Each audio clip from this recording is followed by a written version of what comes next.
doing? Duff here, and it's Sunday morning, and I have had a pretty interesting last few days.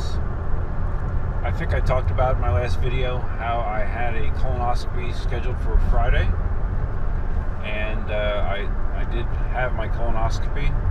I actually did a video that outlined the prep going up to the colonoscopy, and if you watch that, you can tell it was not a lot of fun. So colonoscopy prep, if you ask anybody, is never fun, but in my case it was made a little less fun because I was getting sick, and I've been sick pretty much all last week. I thought it was a cold, but I actually think it might have turned into the flu. I had a temperature on Friday, after my colonoscopy. I had a temperature over 100, 101, something like that. I had horrible body aches. I couldn't do anything but just like lay down. I just slept for the majority of the day. It was really, really bad. And so that just made the experience all the less enjoyable. The colonoscopy itself, the procedure went fine. They did find a polyp that was removed. Has to be checked.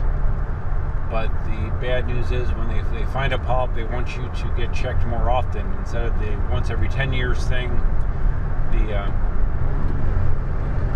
doctors recommended that I come back every 3 years for a colonoscopy. And I'll tell you, after doing that prep, that is not something that I really want to do.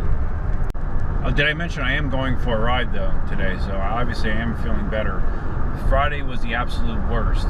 I felt horrible on Friday. Yesterday slightly better, today slightly better, even though when I get these nasty coughing fits, and my still I'm blowing my nose a ton, but I'm definitely on the way up, I would say. Unfortunately for Cindy, she has pretty much the same symptoms. She might be about a day or a day and a half behind me, so she's feeling pretty rotten herself. She's at home, just chilling out. So if you want to see what colonoscopy prep is like, check the video here.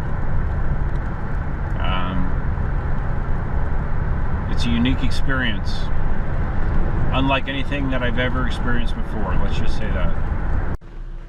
Waiting at our local McDonald's, Dunkin' Donuts.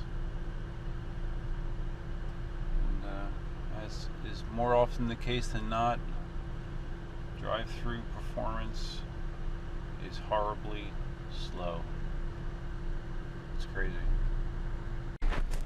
This guy 2 cars in front of me was sitting there. I mean, he was sitting there for 4 minutes, 5 minutes without them even taking his order. It's insane. What the hell? Hi, can I help you? Hi, can I have a large hot coffee with cream and sugar?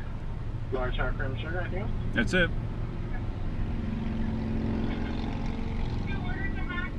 Will that be all for you, sir? That's it, yes.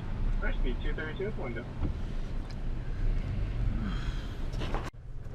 It's frustrating because Cindy and I know, some of the people that work here, just because we come here so often, and I just don't understand why the service sometimes is just, they're just in the weeds, man.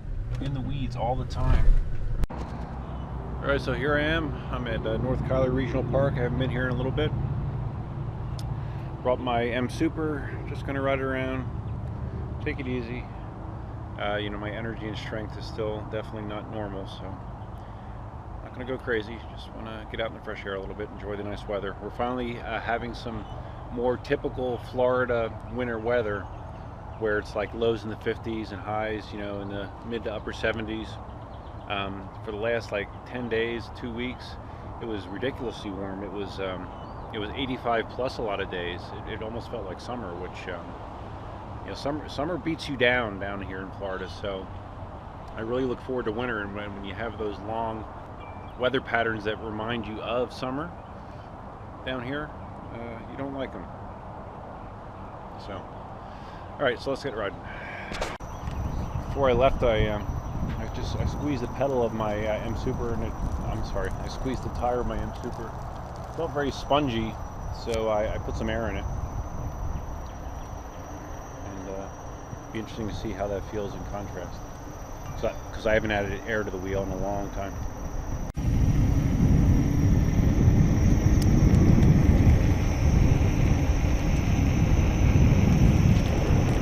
So I'm sure some of you are here because you've seen me on the Segway forum.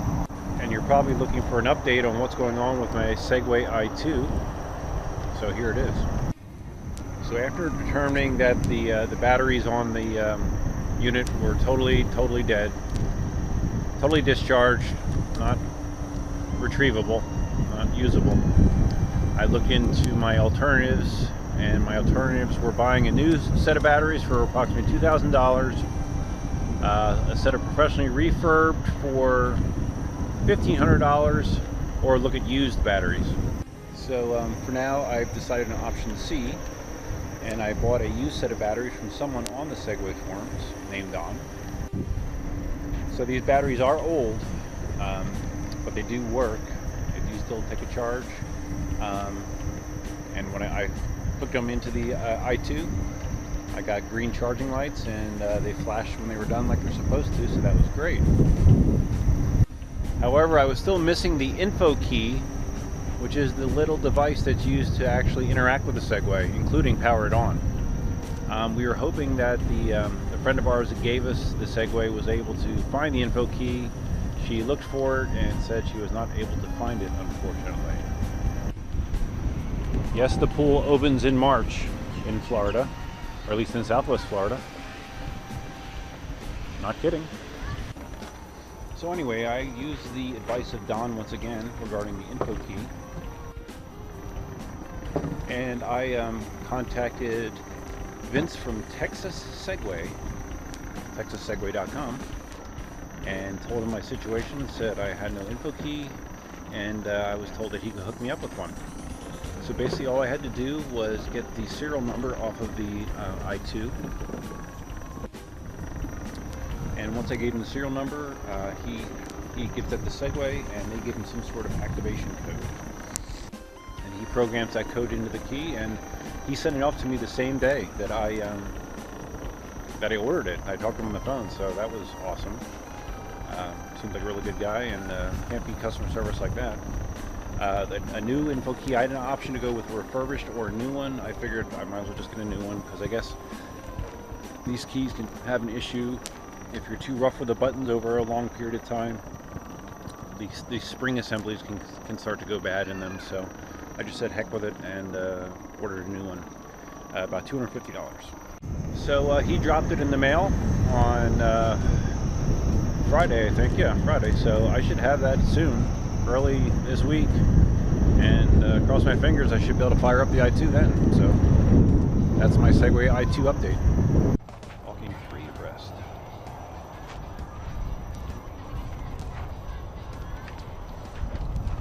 I'm on your left. On your left. You're good. I don't really get that though. Basically blocking the entire path, and there's obviously a lot of people traversing it. Kind of weird. Feels good to be in the M Super. I've been riding the M10-3 more than anything by far. You know, just it's so much fun to ride. But you know, the M Super still is definitely my best all-around wheel that I own, for sure.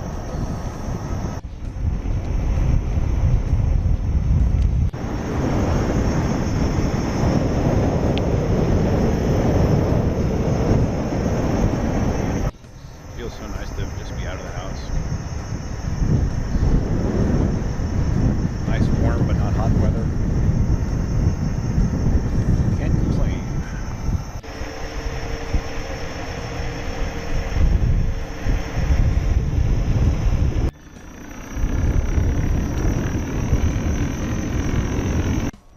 I've gone backwards on the M Super now.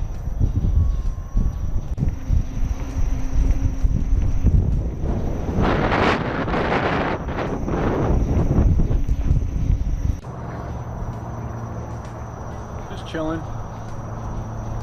So nice out, man. This is like the perfect riding weather. Perfect. probably less than 75 degrees, sunny, low humidity, just perfect.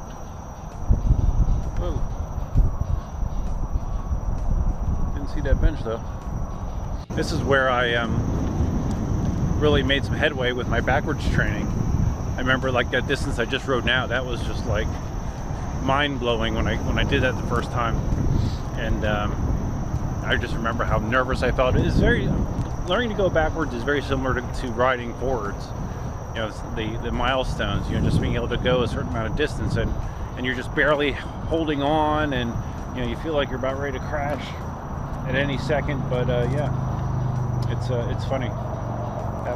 As frustrating as learning to go backwards was for me, it also was rewarding in much the same way that learning to ride in the first place was, at least for me. You used to be able to go through that gate there. I guess you can't anymore.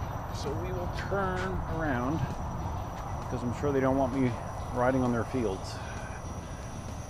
So adding the air to the M Super Tire, it feels a little more, I wouldn't say squirrely, but I mean, you can tell the difference with the additional air in the tire, and it's not a bad thing because it was really it was getting too low. A little more off-roading here.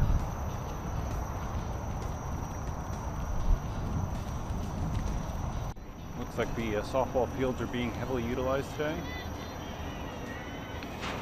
The sports facilities down here in the parks are just A+, so nice.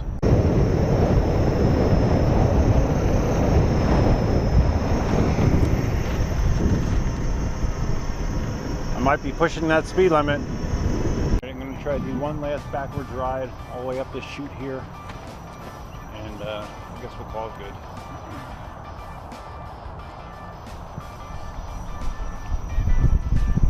Yeah, the other difference is I can ride more comfortably going faster backwards than I used to. I used to go like very slow, which would contribute to more wobbling and unsteadiness. Alright, here we go. We made it. And I would say that I probably did that in about half the time that it took me when I did it initially. Maybe even less than that. Alright. So there you go, my first post-colonoscopy EUC ride. It was very enjoyable. Very much needed. Felt nice to get out in the weather and just enjoy yourself, you know. So as soon as I get that info key for the Segway i2, I will be sure to post my results. Looking forward to seeing how that goes. But other than that, until next time, definitely.